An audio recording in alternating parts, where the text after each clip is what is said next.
대법원이 이재명 전 민주당 대표의 공직선거법 사건을 이례적으로 초고속으로 다루고 있습니다. 도대체 왜 무슨 이유인지 권영철 대기자와 한 발 더 들어가 보도록 하겠습니다. 권영철 대기자, 안녕하세요. 안녕하십니까. 네, 이 대법원 전원 합의체가 어제에 이어서 내일도 이 이재명 전 민주당 대표의 공직선거법 심리를 열기로 했다고 하던데요. 그렇습니다. 대법원은 오늘 이재명 전 대표의 공직선거법 위반 사건 전원 합의체 속행기일이 내일로 정해졌다고 공지했습니다. 대법원이 이 사건을 어제 전원 합의체로 회부하고 속행기를 연 데 이어서 이틀 만에 다시 심리를 여는 겁니다. 아, 그렇군요. 이 보통 그 대법원 전원 합의체는 한 달에 한 번 정도 열리는 걸로 제가 알고 있는데 이렇게 좀 신속하게 여는 경우가 좀 많나요? 매우 이례적인 일입니다. 전직 대법관이나 대법원 재판 연구관 출신 법조인들에게 물어보니까 그런 걸 본 기억이 없다라고 말할 정도로 이례적인 일입니다. 대법원 전원 합의체 합의일은 한 달에 한 번 열리는 게 관행으로 알려져 있고요. 대법원 2부의 사건을 배당했다가 2시간 만에 전원 합의체로 회부하는 것도 매우 이례적인 일이고 어제 심리했는데 내일 또 심리한다는 것도 전례가 없다고 할 정도로 이례적인 일입니다. 아, 그렇군요. 이게 이례적인 일들이 좀 겹치고 있다 이렇게 봐도 될 것 같은데 네, 그렇습니다. 이렇게 좀 신속하게 재판 일정을 잡는 이유는 뭘까요?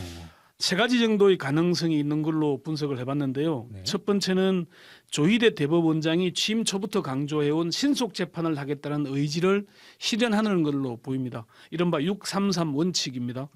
법원 내부에서도 이 점을 주요 이유로 꼽고 있습니다. 한 중견 판사는 조희대 대법원장처럼 일관되게 신속 재판을 강조한 원장이 없었다고 말했습니다. 전직 한 대법관도 조 대법원장이 일관되게 신속 재판을 강조해온 걸 실천하는 걸로 보인다. 이렇게 말했습니다. 그러니까 대법원장의 기조가 약간 그렇다는 거군요.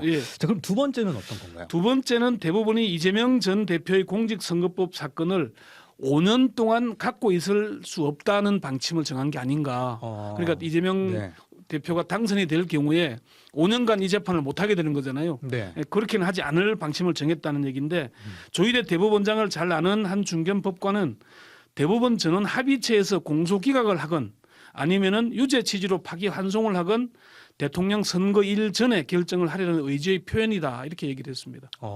그러면 이걸 언제까지 좀 마무리하겠다는 건가요? 대선 후보 등록이 5월 10일, 11일 양일간 이루어지거든요. 5월 1일부터 6일까지는 사실상의 연휴에 들어가잖아요. 그렇죠. 그러니까 후보 등록일 전에 연휴 이후에 결론을 내겠다는 의도 아니겠냐는 그런 관측입니다. 따라서 5월 8일이나 9일 중 결론을 내릴 것이라는 그런 관측이 나오기도 합니다. 대통령 선거일인 6월 3일 이전에 판결을 하는 것이 아니라 아예 후보 등록 전에 판단할 가능성이 높다는 그런 관측입니다. 자, 그렇다면 이 마지막 세 번째 이유는 어떤 건가요? 세 번째는 대법원의 이례적인 행보가 헌법재판소를 의식했기 때문이라는 분석입니다. 숙명여대 홍성수 교수는 배당과 동시에 전원 합의체 회부, 첫 심리까지 단번에 이루어진 것을 보면은 대법원이 모종의 의지를 가지고 있다는 추정을 가능하게 한다 이렇게 얘기를 했거든요.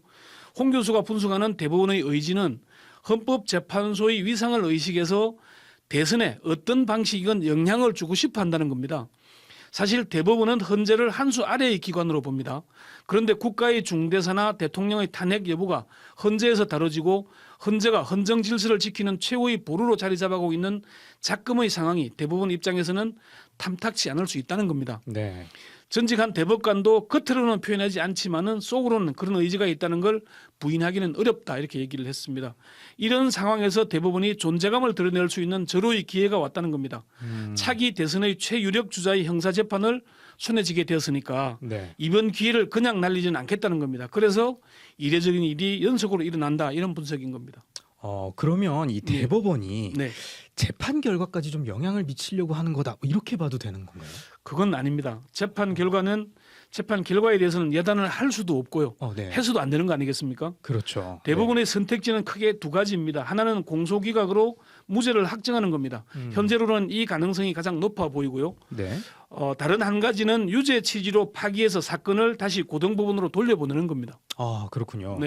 이게 근데 보니까 일각에서는 이 대법원에서 이 원심을 파기하고 이제 사건을 직접 판결하는 이 파기 재판을 할 수도 있다. 뭐 이런 얘기도 있던데요. 그 가능성을 완전히 배제하기는 어렵지만은 전직 대법관들이나 대법원의 사정을 잘 아는 법조인들은 매우 낮다고 봅니다.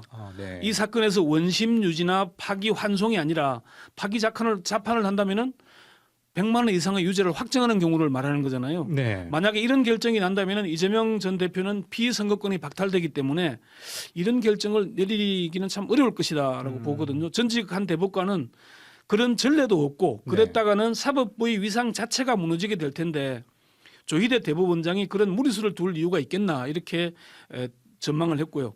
대부분의 사정을 잘 아는 전직 고등부장 판사는 파기자판은 사형을 무기징역으로 낮추는 등 그런 경우라면 모르지만 항소심의 무죄 사건을 대법원 전원 합의체에서 유죄로 파기자판한다는 건 거의 불가능한 일이다.